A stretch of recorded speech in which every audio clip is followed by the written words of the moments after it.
말씀은 요한복음 19장입니다. 요한복음 19장 17절로 27절까지 말씀 한 절씩 교독하시겠습니다. 오늘 본문은 매우 잘 아는 본문입니다. 그런데 익숙한 본문이지만 우리가 말씀을 읽을 때 성령님께서 새로운 은혜를 주시기를 원합니다. 저는 그 예레미야 애가 3장 말씀이 참 좋아요. 주의 인자와 긍휼이 끝이 없고 이것이 아침마다 새롭다라고 했습니다. 오늘 새로운 은혜 주님이 부어주실 줄로 믿습니다. 오늘 본문에 예수님의 처형 장면이 나오는데요. 제가 설교를 하기 위해 말씀을 꼼꼼히 살펴보다가 한 가지 결론을 내렸습니다. 특별히 처형 장소와 처형 방법 그리고 처형 당시의 여러 정황들을 살펴보니까 한 가지가 확실해지는데, 그것은 바로 이 유대인들과 이 로마 병정들과, 정확하게 말하면 그 배후에 있는 어둠의 세력이 예수님에게 최대한의 조롱과 최대한의 고통, 최대한의 모욕을 주려고 했다는 것이 확실해졌습니다. 단순한 사형 집행이 아니더라고요. 한 가지씩 따져보니까 이왕이면 더 모욕스럽게, 이왕이면 더 수치스럽게, 이왕이면 더 고통스럽게 예수님을 죽이려고 했던 여러 정황들이 발견되었습니다. 하나씩 따져보겠습니다. 먼저 17절을 보면 장소가 나옵니다. 그들이 예수를 맡음에 예수께서 자기의 십자가를 지시고 해골, 히브리 말로 골고다라 하는 곳에 나가시니, 예수님이 처형을 당한, 십자가형을 당하신 장소가 어디입니까? 골고다 언덕입니다. 이게 라틴어로 칼바리아입니다. 여기서 이제 갈보리가 나온 것입니다. 그러니까 골고다와 갈보리는 같은 것입니다. 그런데 이 골고다의 뜻이 무엇입니까? 성경이 말하고 있죠. 해골이라는 뜻입니다. 해골, 해골의 곳. 여러분, 해골이 무엇을 상징합니까? 죽음을 상징합니다. 절망을 상징합니다. 그러니까 좀 으스스하지 않습니까? 하필이면 예수님을 처형한 장소를 택했는데 골고다입니다. 혹시 그러면 모든 십자가형을 다 골고다 언덕에서 처했는가 궁금해서 제가 책을 찾아봤습니다. 독일의 신학자 마르틴 행일이 쓴 십자가 처형이라는 책이 있더라고요. 찾아보니까 보통 십자가는 눈에 띄는 장소, 즉 사거리, 아니면 극장 안, 그 로마의 극장이 있잖아요. 아니면 높은 언덕에 세워지거나, 그렇지도 않으면 그 흉악범의 범행 장소에서 세워졌다라고 합니다. 그러니까 어떤 언덕이라도 가능한 것인데, 하필이면 이들이 고른 언덕이 어디예요? 골고다예요. 해골, 아주 어둡고 아주 음침한 그 장소를 골랐습니다. 그 다음 사형 집행 방법 18절을 보니까 그들이 거기서 예수를 십자가에 못 박습니다.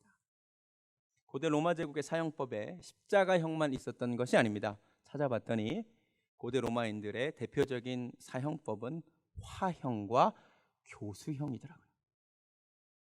일반적으로는 화형과 교수형을 행하는데, 하류 계층, 예를 들어 노예 같은 사람, 그리고 로마의 반란을 꾀한 자만 십자가형을 처했습니다. 그러니까 로마 제국이 가지고 있던 여러 사형법 중에서 가장 잔인한, 가장 수치스럽고 무서운 사형법이 십자가형인데, 예수님을 그 방법으로 죽인 것입니다. 왜 십자가형이 무섭냐면요, 여러분, 가장 자비롭게 죽는 게 뭐죠? 빨리 죽는 겁니다. 한 번에 죽는 게 가장 자비로운 거죠. 근데 십자가형은 서서히 죽이는 형벌이랍니다.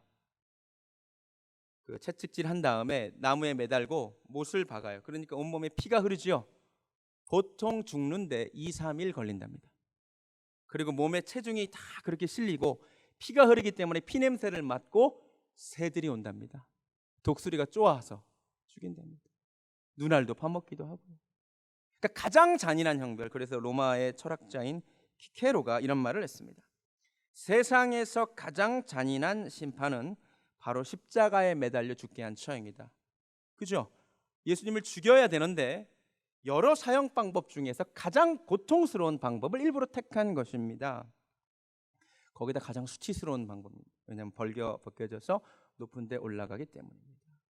이 사형법이 예수님을 죽이려고 한 유대인들에게 만족을 주었습니다. 그 이유는 신명기 21장 23절에 따르면 나무에 달린 자마다 저주를 받았음이라는 말씀 때문입니다. 유대인들은 매우 좋아했습니다. 한 가지 더, 18절을 보니까 다른 두 사람도 그와 함께 좌우편에 못 박으니 예수는 가운데 있더라. 처형하는 장소도 그렇고 방법도 그런데 처형할 때 예수님 혼자 처형하지 않고 누구와 같이 못 박습니까? 두 명의 강도와 못 박습니다. 성경에 따르면 이들은 아주 흉악범이었습니다. 이들이 이것을 통하여 의도한 바는 무엇일까요? 이게 사실 성경 예언의 성취인데요. 우리 이사야 53장 가보시겠습니다. 이사야 53장 12절. 이사야 53장 12절. 이사야 53장 12절 중간 부분에 이런 말씀이 있습니다. 범죄자 중 하나로 헤아림을 받았음이니라. 아멘. 그러니까 이들이 예수님을 다른 두 명의 흉악한 범죄자와 함께 처형함으로써 의도했다는 바는 뭐예요? 예수도 이 두 명의 흉악한 강도와 같은 흉악범이다. 같은 레벨의 범죄자들 중 하나다. 이걸 의도했던 거죠. 그 두 명은 아주 유명한 강도였을 거 아니에요. 예수도 함께 못 박히는 것을 보면 이들과 함께 죽어 마땅한 사람들이다. 이것을 노렸다는 거죠. 범죄자 중 하나로 보였다는 거죠. 게다가 19절에 따르면 빌라도가 패를 써서 십자가 위에 붙입니다. 뭐라고 쓰냐면 나사렛 예수 유대인의 왕이라 기록합니다. 조롱하기 위함이죠. 유대인의 왕이라면서 이렇게 십자가에 못 박혀 죽은 연약한 왕을 보라는 거죠. 조롱하기 위한 목적으로 쓰여졌습니다. 근데 굳이 예수 유대인의 왕 해도 되는데 앞에 뭐를 붙여요? 나사렛 예수 유대인의 왕 붙입니다. 저와 여러분은 이 말을 들을 때 별 느낌이 없죠.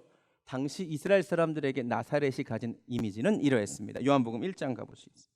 요한복음 1장 46절. 요한복음 1장 46절.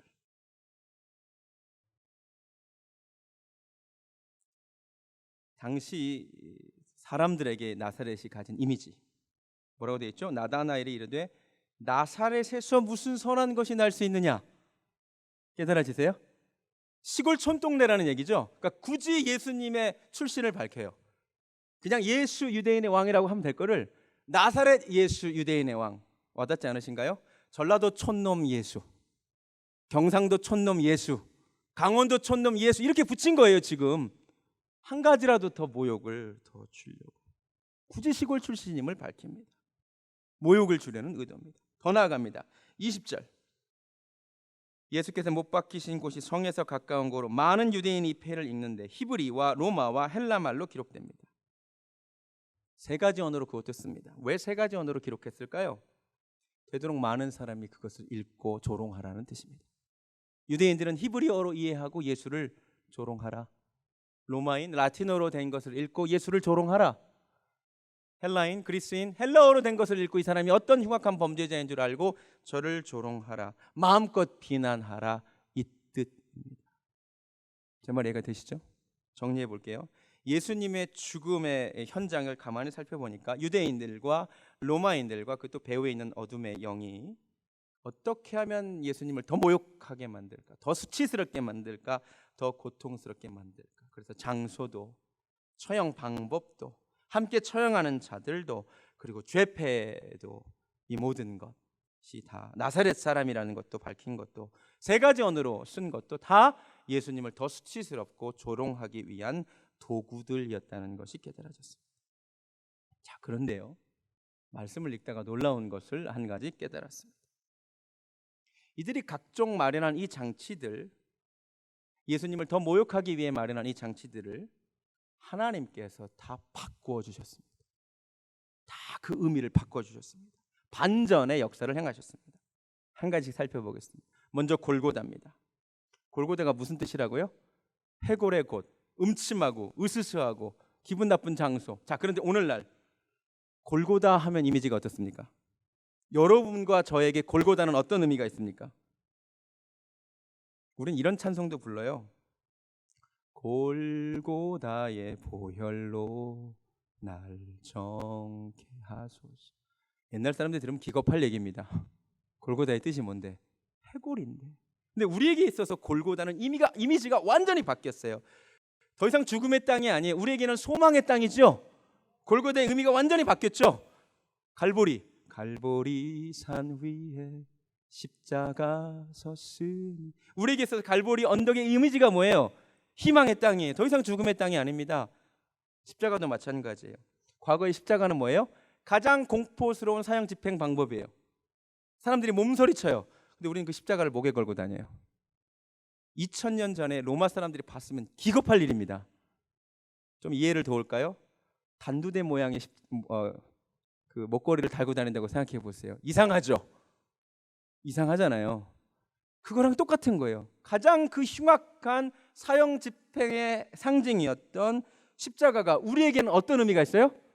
은혜의 상징. 우리 아들 다윗이가 제일 좋아하는 찬송가가 뭔지 아세요? 십자가 십자가 내가 처음 볼 때에 무슨 고통이 있는지 나의 마음에 큰 고통 사라져. 이 찬송을 그렇게 좋아해요. 얘가 2000년 전에 상상할 수 없는 일이에요. 사실은 그 당시 사람들이 십자가에 대해 가지고 있던 이미지는 엄청나게 무서운 공포와 조롱이었다니까요. 그런데 더 이상 그 십자가의 의미가 그렇지 않아요.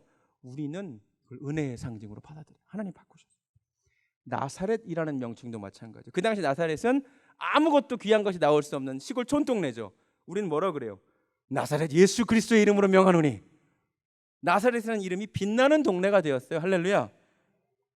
놀라운 변화예요. 사실은 한 가지 한 가지 동원된 장치들마다 하나님이 반전을 행하셨습니다. 죄패, 아까도 말씀드렸듯이 원래 죄패를 세운 목적은 조롱하기 위함이었습니다. 근데 유대인들이 조금 마음에 안 들었어요. 나사렛 예수 유대인의 왕, 자칭 유대인의 왕으로 좀 써달라. 그랬더니 빌라도가 놀라운 말을 합니다. 그걸 거절해요. 내가 쓸 것을 썼다. 그래서 결과적으로 원래는 조롱할 의도로 세워졌는데 결과적으로 예수님이 누구인지 정확하게 드러내는 도구가 됐죠. 나사렛 예수 유대인의 왕. 최고의 반전이 또 하나 일어납니다. 범죄자 중에 하나로 헤아림을 받기 위해서 강도들과 함께 못을 박았는데 요한복음에는 안 나오지만 다른 복음서에 따르면 두 강도 중에 한 사람이 예수를 믿고 구원을 받습니다. 할렐루야. 놀라운 변화죠. 많은 성경학자들이 어떻게 이 한 강도가 회심하게 되었는가 이유를 여기서 찾습니다. 정확한 건 천국 가서 확인해 봐야 되지만 많은 학자들이 이렇게 추측합니다. 가만히 보니까 가운데 달려있는 예수 머리 위에 죄패가 하나 있는데 뭐라고 써 있냐면 나사렛 예수 유대인의 왕이라고 써 있는 거예요. 아마도 이 강도가 그 팻말을 보고 그 예수님께 도움을 청했을 것이다. 이렇게 얘기가 됩니다. 정확한 건 모르지만 그랬을 수도 있을 것 같습니다. 그렇다면 조롱과 수치와 모욕의 수단으로 선택된 그 죄패가 바뀌어서 구원의 수단으로 쓰임 받았다는 겁니다. 엄청난 반전입니다. 저는 이 모든 일을 하나님께서 행하신 줄로 믿습니다. 하나님은 언제나 악을 선으로 바꾸시는 분입니다. 근데 이 핵심에 예수님이 있었습니다. 여러분, 기독교는 저주를 축복으로, 죽음을 생명으로, 절망을 희망으로 바꾸는 종교임을 믿으시기 바랍니다. 이 변화가 여러분께 있기를 원합니다. 말씀을 묵상하는데 하나님 이런 마음을 주셨습니다. 이 반전의 은혜가 그 옛날 골고다 언덕에서만 벌어질 것이 아니라 오늘날도 일어나야 되는데 오늘날 골고다는 어디일까요?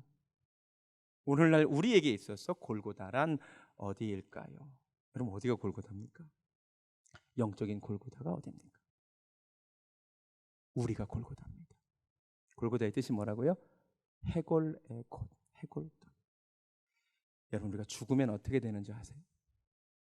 하나님이 그 생기를 걷어가시면, 우리 영혼이 떠나고 나면 우리 몸은 다 흙으로 돌아가고 결국 뭐가 남죠? 놀랍게도 해골더미가 남죠. 깨달아지세요? 저와 여러분이 영적인 골고다 맞죠? 여러분, 아무 희망 없어요. 저희 해골더미로 끝날 운명들입니다. 다 죽습니다. 우리 다 골고다예요. 희망 없어요. 그런데 이 희망 없는 땅 골고다에 예수 그리스도의 십자가가 세워지면 희망 없는 내 삶에 희망이 생김을 믿으시기 바랍니다. 깨달아지세요? 골고다 언덕 위에 예수 그리스도의 십자가가 세워져서 그 절망의 땅이, 죽음의 땅이 희망의 땅으로 바뀌었듯이 희망 없는 골고다와 같은 우리 해골더미로 변하고 말 우리 인생에, 우리 심령에 예수 그리스도의 십자가가 세워져만이 저와 여러분에게 희망이 있습니다. 눈에 보이지 않지만 여기 나와 계시는 분들 중에 예수 그리스도의 십자가가 심령에 세워진 사람이 있고 예수 그리스도의 십자가가 세워지지 않은 분이 계세요. 여러분의 삶에 십자가의 은혜가 있어야만, 십자가 그 그늘 아래 소망이 있는 줄로 믿습니다. 십자가 없는 여러분의 골고다 같은 인생에 십자가가 세워지기를 원합니다. 아멘. 십자가만 세워질 것이 아니라 그 위에 죄패가 써졌으면 좋겠습니다. 내 머리 위에 예수님이 누구신가 정확하게 사람들에게 알려주는 죄패가 다 써져 있으면 좋겠습니다. 나사렛 예수 유대인의 왕, 아니 온 인류의 왕이라는 것을 저와 여러분의 머리 위에 좀 써져 있어서 우리 좌우편의 강도 같은 사람들이 그것을 보고 주님께 돌아오는 은혜가 있기를 원합니다. 말씀을 묵상하는데 이전에 한 번도 생각해 보지 못했던 생각이 떠올랐습니다. 가만히 보니 몇 가지 언어로 죄패가 기록되었죠? 세 가지 언어, 히브리어, 로마, 곧 라틴어, 그리고 헬라어, 이 세 가지 언어로 죄패가 기록되었는데 내 인생에도 십자가가 세워지고 예수님이 누구신지 세 가지 언어로 기록되면 좋겠다는 생각이 들었어요. 이 말은 빨리 열심히 히브리어와 라틴어와 헬라어를 공부하자는 말은 아닙니다. 저도 잘 몰라요, 그거는. 가만히 생각해 보니까 히브리어는 신앙의 언어더라고요. 종교의 언어더라고요. 맞죠? 맞죠? 로마어는 법률 언어거든요. 아주 차가운 이성의 언어, 논리의 언어더라고요. 그죠? 헬라어는 철학과 문학과 예술의 언어더라고요. 그죠? 이렇게 적용할 수 있을 것 같아요. 우리가 예수님을 전하는 자들이 되기를 원하는데, 예수님이 누군지 알려주는 자들이 되기를 원하는데, 이왕이면 신앙의 언어만이 아니라 이성의 언어로도, 철학과 문학의 언어로도 예수님을 좀 전하는 자들이 되면 좋겠다는 생각이 들었어요. 제 말이 이해가 되세요? 첫 번째, 신앙의 언어. 믿는 자들에게 신앙의 언어로 좀 전하면 좋겠어요. 믿지 않는 자들에게도 전하면 물론 좋겠지만, 제가 이 세 가지 언어의 예를 오늘 하나씩 가져왔어요. 첫 번째, 간증. 이거 신앙의 언어죠. 여러분 좋아하시는 차인표 씨 간증 가져왔어요. 되게 은혜로 한번 보시기 바랍니다. 2006년 봄 저는 갑작스럽게 인도의 콜카타 지방으로 여행을 가게 됐습니다. 컴패션이라는 세계의 가난한 나라를 찾아다니면서 가난한 어린이들을 돕는 단체가 있는데, 원래 신혜라 씨가 가기로 되어 있던 여행이 갑자기 사정이 생겨 못 가게 되면서 남편인 저에게 대신 가달라고 부탁을 했습니다. 안 간다고 버텼습니다. 하지만 결국은 인도로 가게 됐습니다. 세상에서 가장 가난한 아이들을 만나러 가면서 저는 1등석을 타고 갔습니다. 그게 저의 모습이었습니다. 인도에 도착해서 다시 버스로 갈아타고 버스에 타자마자 저는 마음속으로 불평을 하기 시작했습니다. 왜 이렇게 더워? 버스가 왜 이렇게 불편해? 왜 이렇게 지루해? 왜 이렇게 모기가 많아? 그 모기가 왜 나만 물어? 이렇게 불평을 하고 있는데, 저를 인솔해 가신 컴패션의 목사님이 저에게 한 가지 부탁을 했습니다. 당신이 만나는 아이들은 전 세계에서 가장 가난한 나라의 아이들입니다. 가장 보잘것없는 아이들입니다. 이 아이들을 차인표 씨가 만나면 꼭 껴안아 주세요. 고생했다고 위로해 주시고, 너는 사랑받기 위해 태어난 사람이라고 위로해 주세요. 그것은 할 수 있다고 생각했습니다. 버스가 시골 교회에 도착했습니다. 작은 교회 앞에 한 무리의 인도 어린아이들이 나와서 우리를 기다리고 있었습니다. 줄의 맨 처음에 7살쯤 되어 보이는 까무잡잡한 남자아이가 서 있었습니다. 제가 한 걸음 두 걸음 그에게 다가가자 그 아이가 저를 보면서 먼저 웃어주었습니다. 그 아이 앞에 다가갔습니다. 너무나 빼빼 마르고 옷도 지저분한 냄새나는 아이였습니다. 제가 다가가자 그 아이가 먼저 손을 내밀었습니다. 저는 그 아이가 내민 작은 손을 맞잡았습니다. 바로 그 순간 예수님께서, 내가 40년 동안 기다렸지만 한 번도 보지도 못하고 듣지도 못했던 바로 그 예수님께서 제 마음에 말씀해 주셨습니다. 임표야, 정말 수고 많았다. 내가 너를 오랫동안 기다렸다. 얼마나 외로웠니? 내가 너를 사랑한다. 너는 사랑받기 위해 이 세상에 태어났단다. 제가 그 인도 어린아이를 만나면 해주려고 했던 그 말들을 예수님께서는 세상에서 가장 가난하고 보잘것없는 이 아이를 통해서 저를 만나 주셨습니다. 그로부터 2년이 흘렀습니다. 그리고 저는 바로 지금 이곳에 서 있습니다. 제가 이곳에 서 있다는 것 자체가 살아계신 예수님의 증거입니다.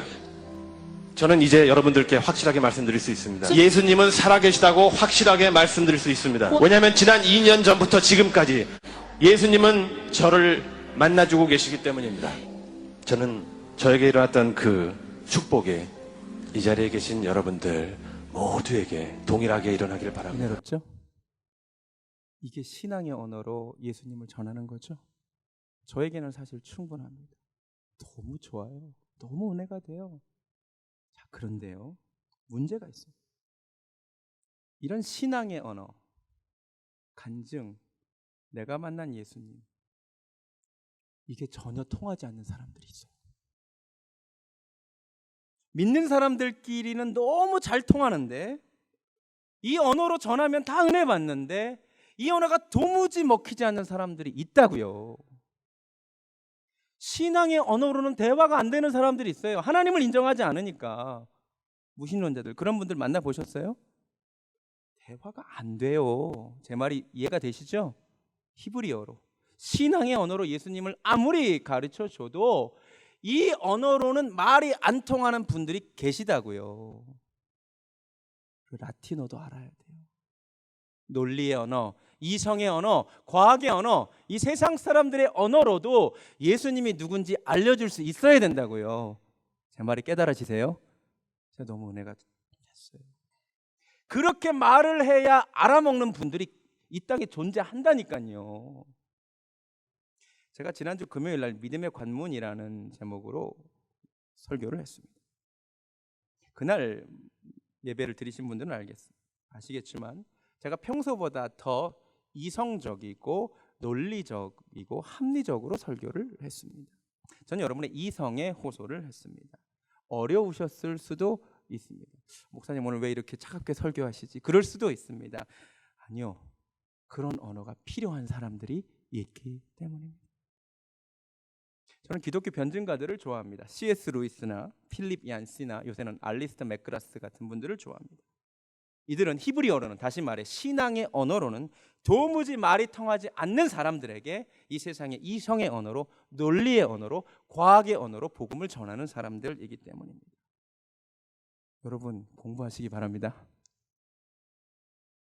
공부하시기 바랍니다. 이 세상 사람들이 통하는 언어로 대화할 수 있어야 된다고요. 근데 우리 교회 안에 아주 잘못된 생각이 하나 들어와 있습니다. 제가요, 어렸을 때부터 주의종 된다 그랬습니다.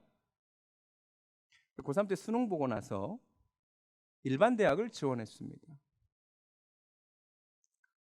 제가 그때는 이제 종교학과 지원했는데 떨어지고 제가 재수해서 서양사학과를 들어갔습니다만, 제가 서울대 종교학과를 지원한다고 했더니 내 주변에서 사람들이 비난을 하는데, 친척들이 비난을 합니다.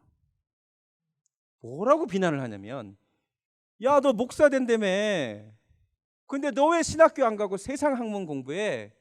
왜 쓸데없이 신학 공부 먼저 안 하고 세상 공부만 먼저 이렇게 많이 하려고 해? 이렇게 얘기하는 거예요. 여러분, 저 일반 대학 먼저 간 이유는 좋은 목사 되기 위함이었습니다. 세상에서 뭐라고 공부하는지 알고 싶어서였습니다. 내가 오늘 말씀 먼저 깨달았으면 그때 한마디 해줬을 텐데. 라틴어 배우러 간다고. 그때는 몰라가지고 내가 조용히 있었어요. 여러분 잘 들으세요. 세상 거 배워서 뭐 하냐고요? 아니에요. 이 세상 사람들이 무슨 언어를 사용하고 있는지 아셔야 돼요. 왜 신앙인들끼리만 통하는 언어로만 대화를 하십니까? 못 알아먹어요. 히브리 말이라고요. 제 말 이해가 되세요? 정직하게 공부하시고 정직하게 연구하시고 치밀하게 생각하세요. 그 언어가요, 먹히는 사람들이 있어요. 아니, 그 언어로만 먹히는 사람들이 있어요. 제가 오늘 두 번째 영상을 준비했어요. 죄송합니다. 어려운 거 가져와서 우주론적 신존재 증명입니다. 들어보시기 바랍니다.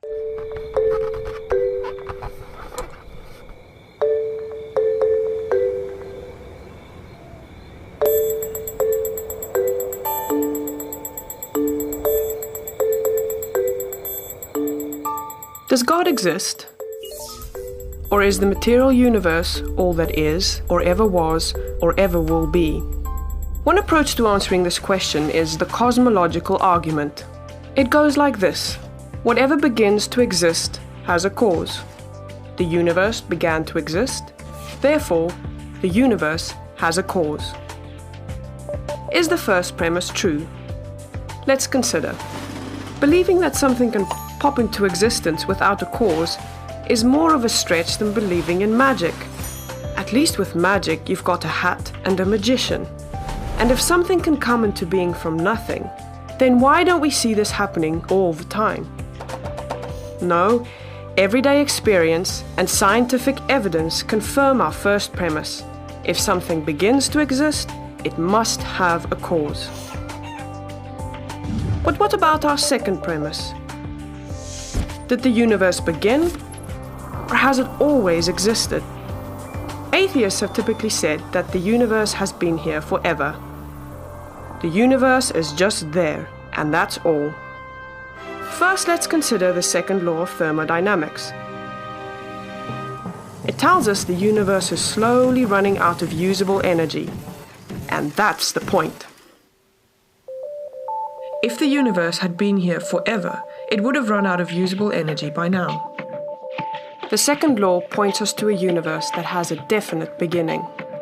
This is further confirmed by a series of remarkable scientific discoveries. In 1915, Albert Einstein presented his general theory of relativity. This allowed us, for the first time, to talk meaningfully about the past history of the universe. Next, Alexander Friedmann and George Lemaitre, each working with Einstein's equations, predicted that the universe is expanding. Then in 1929, Edwin Hubble measured the red shift in light from distant galaxies. This empirical evidence confirmed not only that the universe is expanding, but that it sprang into being from a single point in the finite past. It was a monumental discovery, almost beyond comprehension. However, not everyone is fond of a finite universe, so it wasn't long before alternative models popped into existence. But one by one, these models failed to stand the test of time. More recently, 3 leading cosmologists, Arvin Bord, Alan Guth, and Alexander Vilenkin, prove that any universe which has on average been expanding throughout its history cannot be eternal in the past, but must have an absolute beginning. This even applies to the multiverse, if there is such a thing. This means that scientists can no longer hide behind a past eternal universe. There is no escape. They have to face the problem of a cosmic beginning. Any adequate model must have a beginning, just like the standard model. It's quite plausible then that both premises of the argument are true. This means that the conclusion is also true. The universe has a cause. And since the universe can't cause itself, its cause must be beyond the space-time universe. It must be spaceless, timeless, immaterial, uncaused, and unimaginably powerful, much like God. The cosmological argument shows that, in fact, it is quite reasonable to believe that God does exist. 어렵지요? 쉽게 말씀드릴게요. 우주의 시작이 있느냐 없느냐. 현재 과학이 모두가 동의합니다. 있다는 겁니다. 그게 빅뱅 이론입니다. 그 전에는 우리 창조론자들은 태초에 하나님이 천지를 창조하셨다고 말했고 1859년 다윈이 종의 기원을 발표한 이래로 무신론자들은 우주에는 시작도 없고 끝도 없다. 영원하다고 얘기했습니다. 그런데 최근에 과학계 천문학 이론이 바뀌었습니다. 시작이 있다는 겁니다. 이거 부인할 수 없다는 겁니다. 시작점이 있다는 겁니다. 거기서 근데 이들은 이제 빅뱅이라고 표현하죠. 뻥 터졌다. 그거랑 태초에 하나님이 천지를 창조하셨다는 똑같은 얘기예요. 이해가 되세요? 원인이 있다는 거예요. 근데 그 원인이 하나님이라고 충분히 얘기할 수 있다. 이렇게 설명해 알아먹는 분들이 있다는 거예요. 우리처럼 예수님이 나에게 음성을 들어주셨다. 이렇게 해도 다 통하지만 이렇게 설명해야 대화가 되는 사람들이 있다는 거예요. 제 말 이해가 되세요? 재미없죠?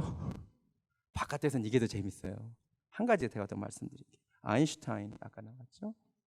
E는 mc 스퀘어, 이거 굉장히 인류 최고의 방정식이라고 말합니다. 굉장히 중요한 방정식이에요.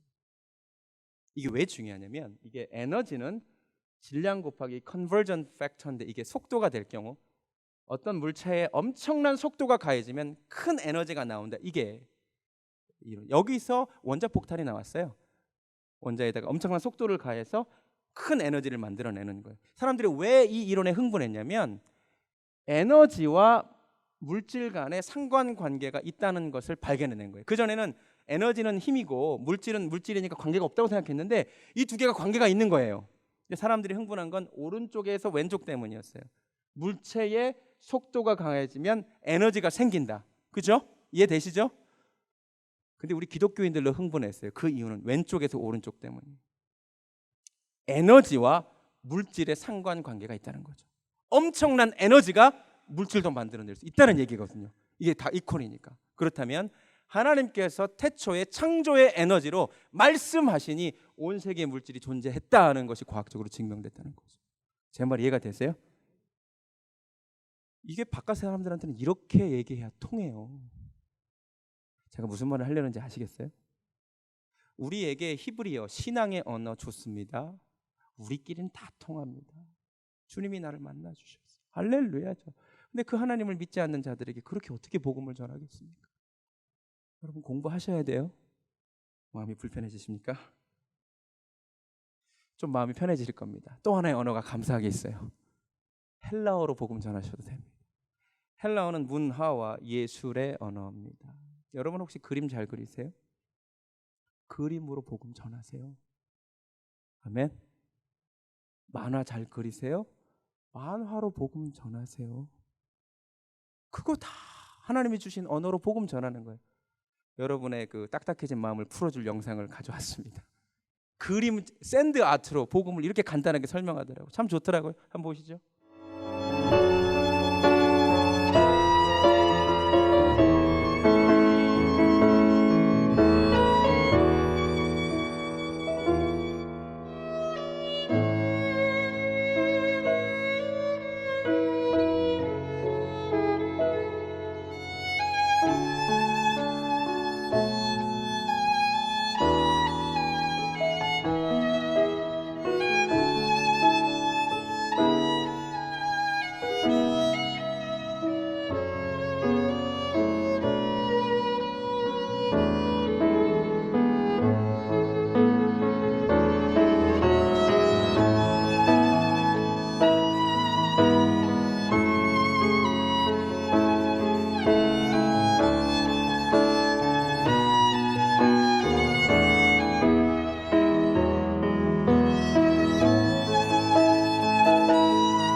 자기가 가진 은사로 복음 전하고 있는 거죠.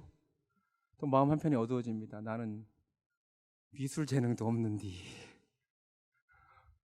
저는 없어요. 저 학교 다닐 때 미술만 미였어요. 이 말은 꼭 그림을 그려라는 말이 아니죠. 고린도전서 9장 가보시죠. 고린도전서 9장 19절 이렇게 하라는 겁니다. 고린도전서 9장 19절 상황에 맞게 상대에 따라 여러 가지 언어로 여러 가지 방법으로 복음을 전하라는 얘기입니다. 고린도전서 9장 19절부터 제가 읽어드리겠습니다. 사도 바울이 바로 이렇게 복음을 전했습니다. 내가 모든 사람에게 자유로우나 스스로 모든 사람에게 종이 된 것은 더 많은 사람을 얻고자 함이라. 어떻게 하느냐? 유대인들에게는 내가 유대인과 같이 된 것은 유대인들을 얻고자 함이요, 율법 아래에 있는 자들에게는 내가 율법 아래에 있지 아니하나 율법 아래에 있는 자같이 된 것은 율법 아래에 있는 자들을 얻고자 하며, 율법 없는 자에게는 내가 하나님께는 율법 없는 자가 아니요 도리어 그리스도의 율법 아래에 있는 자이나 율법 없는 자와 같이 된 것은 율법 없는 자들을 얻고자 함이라. 약한 자들에게 내가 약한 자와 같이 된 것은 약한 자들을 얻고자 하며, 내가 여러 사람에게 여러 모습이 된 것은 아무쪼록 몇 사람이라도 구원하고자 함이니 내가 복음을 위하여 모든 것을 행함은 복음에 참여하고자 함이라. 아멘. 약한 자에게는 약한 모습으로 복음을 정하고. 이해가 되세요? 이해가 되시냐고요? 만나는 사람에 맞춰서 다른 언어로 다른 모습으로 복음을 내가 전했다 이거예요. 목적은 하나, 예수님 전하려고. 저는 말씀을 준비하면서 많은 도전을 받았습니다. 우리에게 신앙의 언어로 복음을 전하는 은혜가 있기를 원합니다. 그러나 이 세상의 논리와 이 세상의 언어로도 여러분이 복음을 잘 전하는 자가 되었으면 좋겠어요. 하나님께서 여러분에게 주신 어떤 재능이 있거든 어떤 모습으로건 여러분의 머리 위에 예수는 그리스도시고 하나님의 아들이라는 것을 어떻게든 전해서 많은 사람들이 주님을 아는 은혜가 있기를 바랍니다. 요한복음 19장 20절 말씀 읽어드리고 설교를 마칩니다. 예수께서 못 박히신 곳이 성에서 가까운 고로 많은 유대인이 이 패를 읽는데, 내 머리 위에 예수님이 누구신가라고 써 있는 것을 많은 사람들이 보는 은혜가 있기를 원합니다. 말씀을 마칩니다. 우린 골고다입니다. 아무 희망 없는 인생입니다. 해골더미로 끝날 운명입니다. 내 심령 위에 예수 그리스도의 십자가가 세워져야 희망이 있습니다. 내 안에 십자가가 있는지 점검하시기 바랍니다. 그 위에 예수님이 만왕의 왕이라는 죄패가 내 인생에 여러 언어로 쓰여지기를 바랍니다. 여러 사람들이 보고 주 앞에 나오는 은혜가 또한 있기를 소원합니다. 찬양하겠습니다. 온 세상 위하여 나 복음 전하리. 여러 언어로 3절까지 다 부르겠습니다.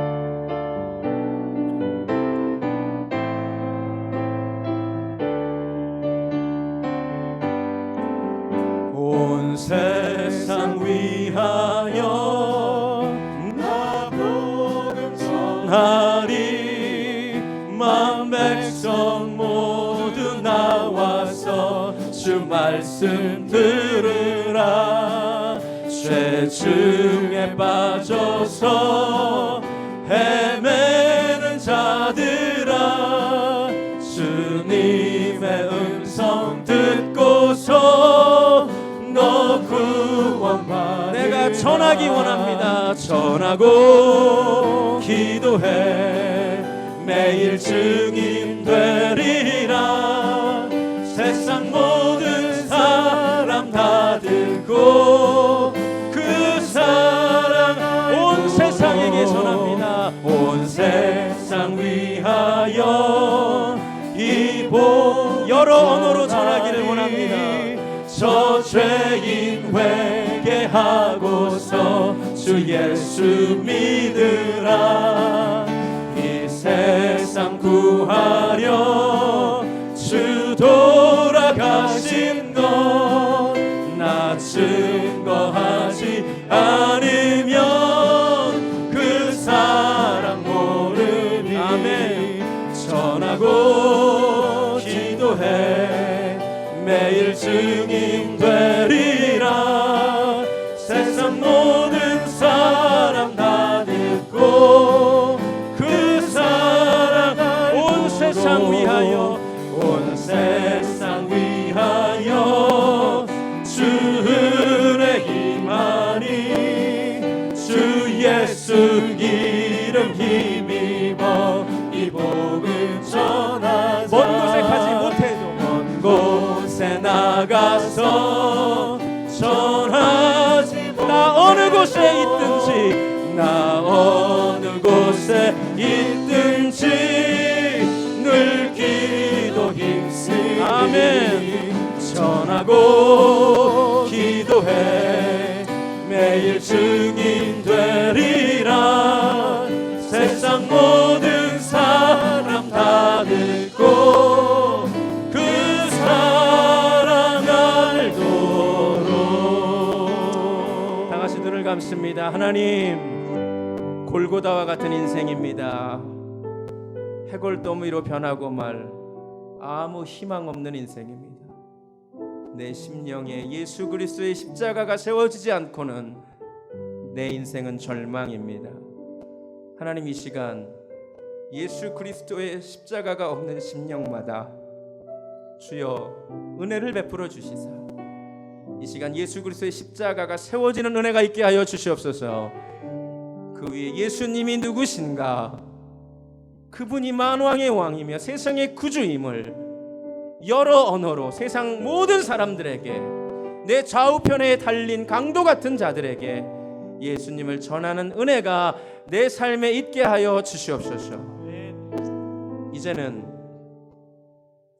만왕의 왕 되시며 구주 되시는 우리 주 예수 그리스도의 은혜와 반전의 역사를 행하시는 하나님 아버지의 극진하신 사랑과 성령님의 역사하심이 오늘 말씀을 통해 십자가가 내 심령에 세워지기를, 그리고 여러 언어로 복음을 전하는데 도구로 쓰임받기를 소원하는 사랑하는 베델교회 성도님들 머리 위에 지금부터 영원까지 함께 하시기를 간절히 축원하옵나이다.